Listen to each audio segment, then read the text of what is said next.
ভাই আমি এসেছি ইন্ডিয়া থেকে। আচ্ছা, আজকে আপনি এত কষ্ট করে মুর্শিদাবাদ থেকে এখানে কেন এসেছেন সেটা বলেন, কারণ আপনি তো ভালোই আছেন।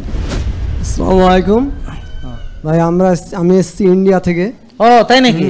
ও কোন জায়গায়? ইন্ডিয়া কোন জায়গায়? ইন্ডিয়ার পশ্চিমবঙ্গের মুর্শিদাবাদে। ও আচ্ছা আচ্ছা। আমি প্রায় বছর 5-6 থেকে বানি, যতটুকু পারি আর কি, আপনার লাইফ স্টাইলটা। ও আচ্ছা, মাশাআল্লাহ। হ্যাঁ, তো কি মানে তা তো জানি না।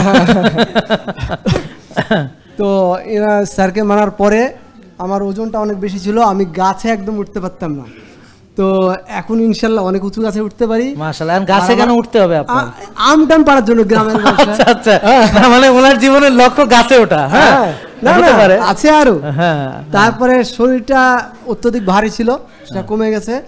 আমার খানিকটা অ্যাজমার রোগ ছিল, আমাকে নিয়মিত ইনহেলার নিতে হতো নাকি? ইনহেলার মাঝে মাঝে। আচ্ছা, ওষুধ খেতে তারপর অ্যান্টি অ্যালার্জি ট্যাবলেট খেতে হতো। হ্যাঁ, কিটাসমা বলে একটা ট্যাবলেট খেতে হতো, প্রায় বছর 10 খেয়েছি। হ্যাঁ, তারপরে বছর 4 থেকে আমি আর কোনো ওষুধ খাই না এখন পর্যন্ত। আমার গ্যাসের ট্যাবলেটও লাগে না, কিছুই লাগে না। একটু জ্বর হলে হালকা প্যারাসিটামল খেলে আমার ঠিক হয়ে যায়। মাশাআল্লাহ মাশাআল্লাহ, তা খুবই ভালো। আমি আচ্ছা, আজকে আপনি এত কষ্ট করে মুর্শিদাবাদ থেকে এখানে কেন এসেছেন সেটা বলেন, কারণ আপনি তো ভালোই আছেন।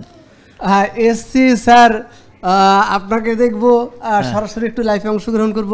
আর কিছু সমস্যা আছে, হ্যাঁ আরো কিছু সমস্যা আছে, সেটা যেমন আমি যেটা বুঝতে পারছি যে আপনার যেমন একটু মাসেল টাসেল দরকার, হ্যাঁ, আর একটু শক্তি এনার্জি দরকার। হ্যাঁ আছে। হ্যাঁ, ভিটামিন ডিটা কত জানেন? ভিটামিন ডি সেই সময়তে আমি ওখানে ভেবেছিলাম 13 ছিল।